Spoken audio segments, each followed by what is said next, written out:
$50 face cream that built a beauty empire. Estée Lauder's gift with purchase revolution. I'm Allan Scott. I've been in business for 35 years.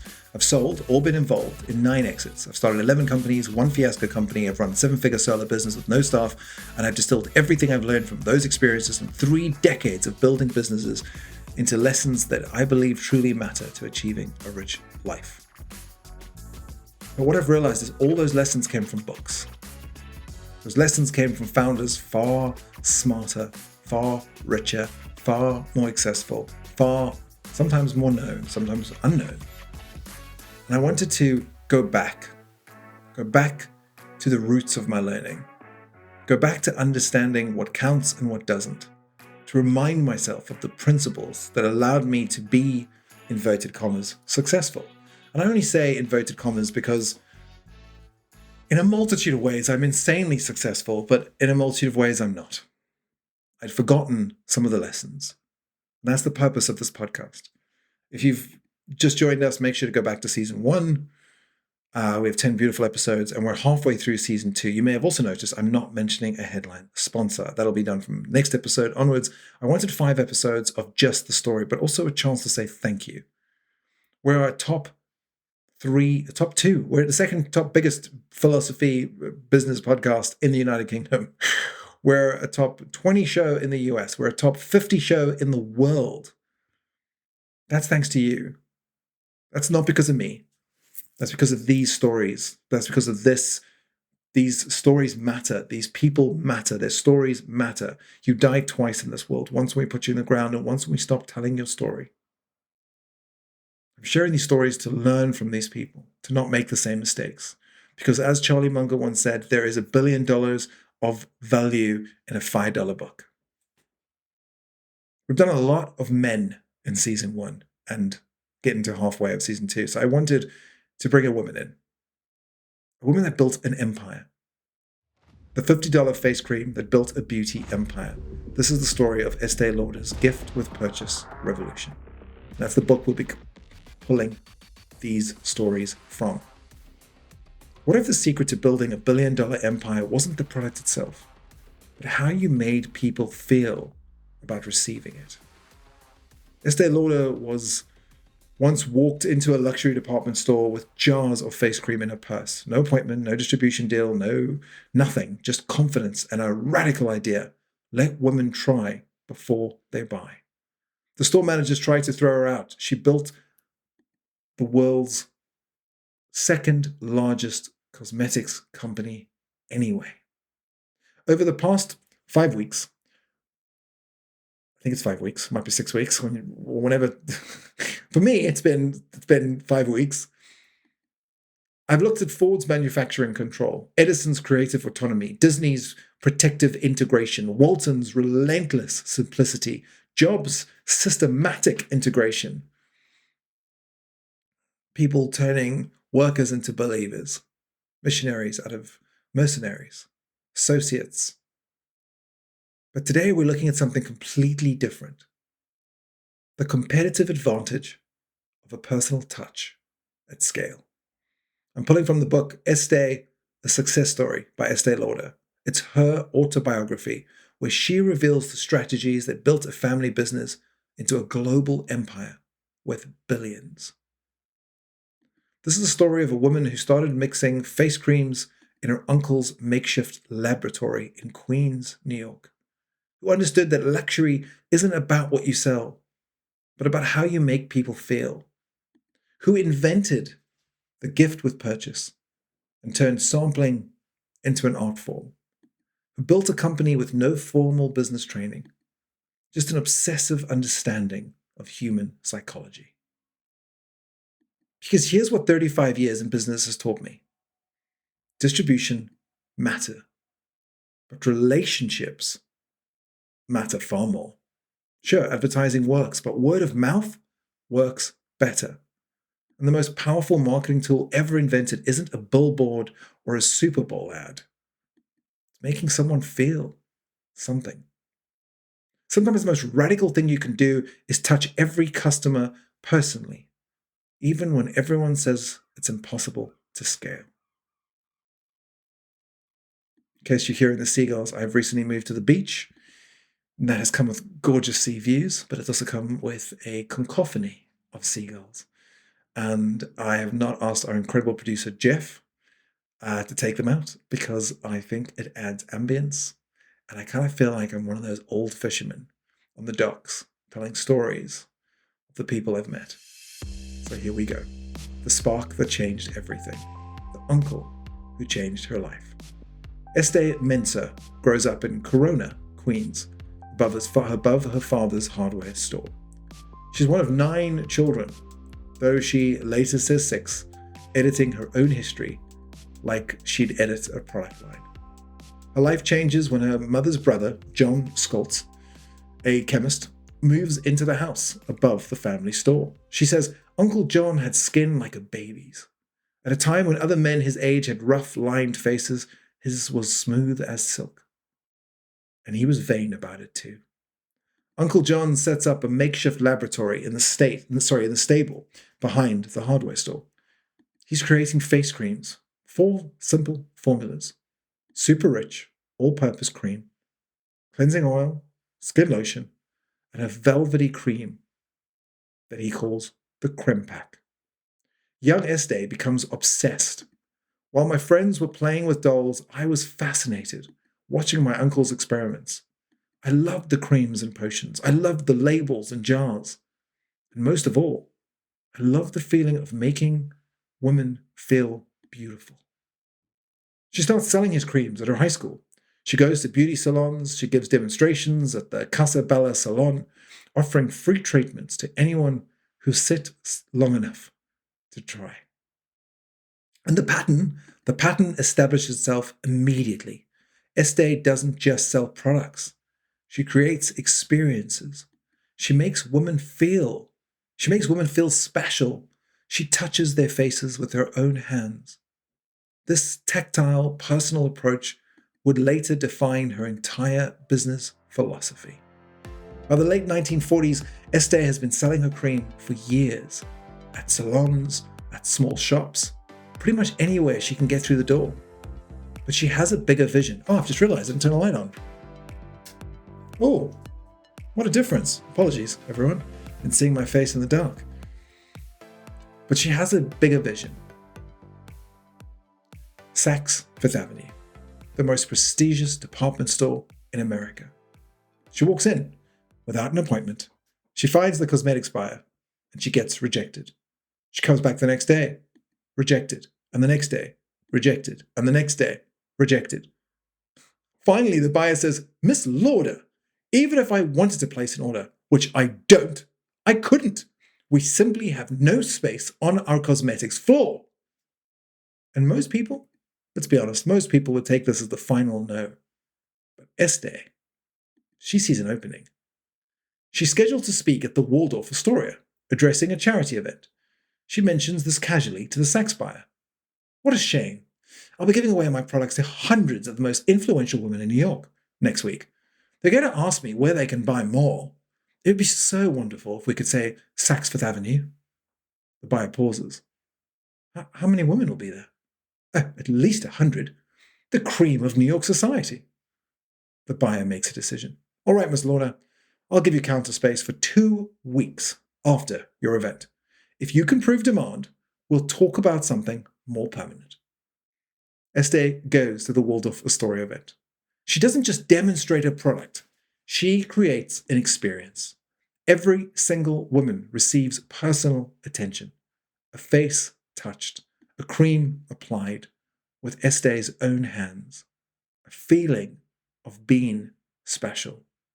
She said, "I learned early that being a perfectionist and providing quality was the only way to do business. Every person who came in contact with me or my products would have a superior experience." Within 2 weeks, hundreds of women walk into Saks asking for Estée Lauder products by name. The buyer calls her back. "Miss Lauder, would like to discuss that permanent placement." Estée Lauder had just hacked luxury retail. This reminds me of John DeLorean, who is one of the founders of Paul Mitchell hair care products. A story to come later in season 2. Season, by the way, is 10 episodes and a trailer. I didn't do a trailer for this season. I think because I was so overwhelmed by your response to the show and because I felt that I wasn't going to make much of a departure from season one, which is the founders that changed the world, the people that have shaped the modern world as we know it today. But that is why we're in episode 5 and we're halfway through. The gift that changed marketing. Here's the innovation that changed everything. The gift with purchase. It seems so obvious now. You buy a lipstick and you get a free sample of face cream. Every cosmetics company now does it. But before Estée Lauder, nobody did it. The idea actually came from her obsession with sampling. I wanted every woman to have a chance to try my products, not just see the advertising, not just hear about the products, but to actually use them. By giving away full-size products, it was expensive and samples felt cheap, like admitting your product wasn't good enough to sell yet. Estée's solution: make the free sample feel like a gift. Not a sample, but a gift, a present, something special you receive for being a valued customer. In her own words, she said it wasn't a gimmick. It was a philosophy. I genuinely wanted women to experience quality, and I knew that if they tried it, they'd buy it. The psychology was brilliant. When you give someone a gift, they feel obligated to reciprocate. It's hardwired into human nature, but more than that, receiving a gift makes you feel valued, special, like you matter. Estée understood luxury isn't about the product, it's about the product making you feel something. The gift with purchase did both. It let women try the product risk-free and made them feel like a VIP. When other cosmetic companies tried to copy her, they missed the point. They treated the gift as a marketing expense. Estée treated it as the marketing. The product is the message, she said. If you believe in it and you use it yourself, you can convince anyone. It's interesting. I just recently bought a curly hair cream, wavy. And it's amazing. And I only got it because the advert was of the founder seeing two people from Germany with curly hair and saying, hey, you've got great curly hair. I run a men's curly hair brand. Can I get you a free sample? You're a lady, but you can still use it. Here it is. Like, I remember the ad forwards and backwards because he made them feel something. I could see it before he even gave them the product, which works, by the way. And I'm not saying Wavy is a sponsor of this show because I wear a hat because my hair is that wavy. And maybe it should be. But it made me feel something. That advert made me feel something. Estée Lauder knew this. Act 2, the pattern that built an empire. Here's what I've learned from 11 companies. Competitive advantage doesn't always come from better products. Sometimes it just comes from better relationships. We know this because Ford integrated manufacturing, Edison integrated invention, Disney integrated creative control, Walton integrated information, Jobs integrated hardware and software.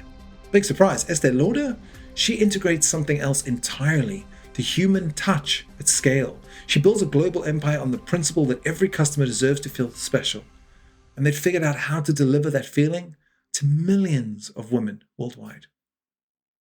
When Estée started, the cosmetics industry was dominated by three giants: Elizabeth Arden, Helena Rubinstein, and Charles Revson Revlon. Arden and Rubinstein were legends. They'd built the empire over decades. They had massive distribution, huge advertising budgets, and celebrity endorsements. We see this now with products. Revson had something else: ruthless business instincts. He understood mass marketing in a way the European-born founders didn't. He turned cosmetics from a luxury good into a mass market product. And by the way, all of these were bigger, richer, and more established than Estée Lauder. But they all made the same mistake. They sold product. Estée sold relationships.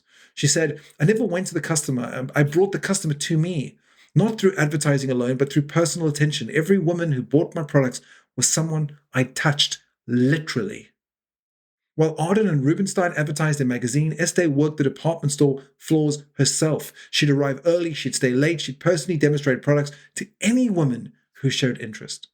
While Revson focused on distribution and price points, Estée focused on experience. I didn't want to be the biggest, she said. I just wanted to be the best. That's not false modesty. That is strategy. That's positioning yourself as the best rather than the biggest. By doing that, she could charge premium prices. She could focus on quality over quantity. She could maintain control over the entire customer experience. Charles Revson himself said, in the factory, we make cosmetics, but in the store, we sell hope. Estée understood something deeper. She said, we don't sell cosmetics. We sell a feeling. You can't manufacture feelings in a factory. You have to create them, person by person. Early 1960s, Estee Lauder is growing rapidly. Her son Leonard is pushing for mass market distribution. We should be in every drugstore in America, he screams. But Estee refuses. The day we go into drugstores is the day we stop being Estee Lauder. This reminds me again so much of the Paul Mitchell, shampoos. He said it only sold to hairdressers. He refused to be in stores. That way you knew if you were using their products, you had to use it at a store. He was helping hairdressers make money. Billionaires make millionaires. I've always loved that idea. But Leonard pushes back. But we could triple our revenue overnight. Revlon built an empire in drugstores. Why not us? She responds, and Revlon will never be what we are. Estee responds, we are luxury. This decision nearly splits the family. Leonard sees the opportunity. Estee sees the threat. She later explains her thinking. She says, a woman who buys lipstick at a drugstore is making a transaction. A woman who buys at a department store is making an investment in herself, in quality, in luxury. The environment matters. If we want women to feel special, we have to treat our products as special. That means prestige distribution only, no exceptions. And Leonard eventually concedes. He gives up. It's one of the most important strategic decisions in the entire company's history. By refusing mass distribution, Estée Lauder maintains premium pricing. She controls the customer experience and she creates scarcity. And we all know that scarcity is the foundation of luxury. Years later, Leonard admits, my mother was right. If we'd gone mass market, we'd have just been another cosmetics company. But by staying luxury, we became the cosmetics company. This is the paradox of scale. Sometimes the way to grow bigger is to serve fewer people better. I owned a fin company. Long story short, ran events, owned an event company, number one Leicester Square, made $1 million in 12 months. At the time, unheard of, incredible, especially for our particular venue, where it was known for stabbings and it had terrible SEO. And I think it was shut down once for drugs, and it was just a terrible place. And Campaign magazine, I think it was Campaign magazine, asked me how I did it. And I said, I served fewer people better. I went after people who had money, and I would do such a great job that they would keep coming back. That was it. That was my whole philosophy. And I think the article is still available if you Google it. It might come up as Lord Jason Scott, which was my persona at the time. At the Penthouse, I was Lord of Events. That was my whole thing. I think Eventbrite also wrote a story about me. And I had a very strict, one avatar, one solution, overpromise, overdeliver, but serve fewer people. Because again, I had a perishable good. I could only serve people 365 days a year. In fact, I couldn't because I think we were closed on Sundays. In fact, I know we were closed on Sundays. Although I did do Paris Hilton's Best Friend Forever, the TV show, on a Sunday. And I think I did the Climb with Kilimanjaro and Cheryl Cole on a Sunday. So I could do photo shoots on Sundays, but I couldn't run events, which I later on found because it's another way to make money. But the whole point of this was I used this idea from this book, The Paradox of Scale, that the way to grow bigger was to serve fewer people better, people with money. It made a massive difference. Estee, in her late 80s, she's built a family business into a global empire. Her son, Leonard, is now CEO. Her grandson, William, is being groomed to be the next one. And a journalist asks her, what are you most proud of? Without hesitation, she says, we're still family owned. My grandchildren understand what I understood, that this business isn't about cosmetics, it's about women, making women feel beautiful. And you can't do that if you're answering to shareholders who just want quarterly profits. At the time, nearly every major cosmetics company had been acquired by conglomerates. Revlon never went public and nearly collapsed under corporate raiders, by the way. Elizabeth Arden was sold to Eli Lilly. Helena Rubinstein was later sold to Colgate-Palmolive. Only Estee Lauder remained independent, remained family-controlled, and was focused on the long term. We never took shortcuts, she said. We never compromised on quality. We never treated our customers as transactions. That's only possible when you own the business completely. And in 1995, the company went public, finally. But the company retained majority voting control. The company would grow, but the philosophy would remain the same. Today, Estee Lauder Company is worth $100 billion. It owns 25 plus brands and it operates in 150 plus countries, and it generates 16 plus billion in annual return.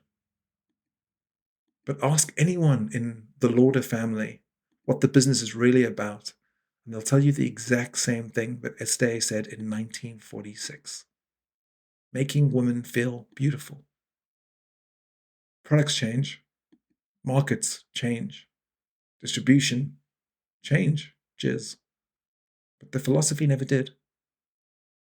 I like to make these shows about you, the listener, the viewer, the watcher, the doer. So what does this mean for you? What can we learn from Lauder's personal touch at scale? How do we channel her relationship-building genius without burning out or sacrificing growth? I think it's touch your customers. Estee's competitive advantage wasn't her face cream formula. It was her hands. She touched every customer's face personally. She made them feel cared for. In this podcast, I try and look directly at you, and I end every episode with Sawabona. I see you. I want you to feel that intimate moment in what is normally a transactional environment. I learned that from Estee Lauder. She said telephone selling is fine. Mail order is fine. But nothing replaces the human touch. The moment when you look someone in the eye, you touch their hand, you make them feel seen. Sawabona. When a company grew too large for her to personally touch every customer, she trained her counter staff to do it exactly as she did. Every product demonstration became an intimate experience. Every purchase became a relationship. This is psychologically difficult in today's digital age. We're trained to scale through automation, not human touch. But Lauder understood. People don't buy products. They buy feelings. And feelings require human connection. Where in your business have you automated away from the human touch? What would happen if you personally called your first 100 customers? Or sent a handwritten thank you note? Or created moments that made them feel truly special? The question isn't whether you have time for this, it's whether you can afford not to do this. Second lesson I think I learned from Estee Lauder is sampling isn't a marketing expense. Sampling is the product. Lauder's gift with the purchase innovation wasn't about discounting. It was about confidence. She said, I gave away my products because I knew they were better. If women tried them, they'd buy them. The sample wasn't the cost of acquisition. It was the proof of quality. Most companies treat sampling as a necessary evil, a marketing expense to drive trial. Lauder treated it as the entire marketing strategy. She understood the best advertising for a quality product is the product quality itself. And this only works, by the way, if your product is genuinely superior. Sampling bad products just accelerates failure. But if you believe in what you make, sampling isn't an expense, it's an investment. What would happen if you gave away your best work to 1,000 people, not a limited trial, not a freemium version, your absolute best? If that idea terrifies you, I'll tell you something right now, your product isn't good enough yet. But if it excites you, congratulations, you've just found the reason for Estee Lauder's confidence. The third, luxury is not a price point. Luxury is a choice. When Leonard pushes for mass distribution, Estee refuses, not because she's a snob, but because she understands positioning. Luxury isn't about charging more. It's about making people feel special. You can't make everyone feel special. By definition, special means selective. And this is counterintuitive for most, if not all, growth-focused founders. We're all taught that more customers equals more success. Where Lauder proved the opposite. Fewer customers, served better, at higher prices, with absolute control over the experience. That's how you build a luxury brand. The question isn't whether you can afford to be selective, it's whether you can afford not to be selective. So where right now, where are you serving too many customer segments? What would happen if you fired your worst customers and focused exclusively on your best customers? What premium could you charge if you made your remaining customers feel truly special? I read about this on a LinkedIn post. If you go to my LinkedIn, Allan Scott, just like my name, you'll see I did a post exactly on this, how I helped a guy who ran a longevity agency by helping him fire his clients, choosing one particular client, doing the extra, making it special, giving them his WhatsApp.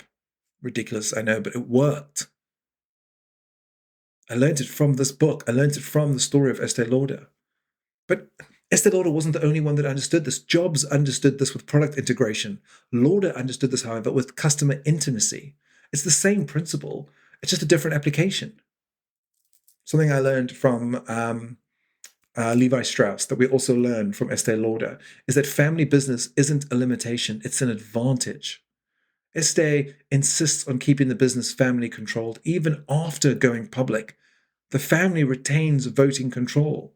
Wall Street wants quarterly profits, she said, but I want legacy. They are very different goals. And this is the advantage of private ownership. You can optimize for decades, not quarters. You can sacrifice short-term gains for long-term positioning. You can project the philosophy that will later on make you successful. Most founders today, they see family business as small time. Well, let me tell you about small time. Lauder built a $100 billion family business.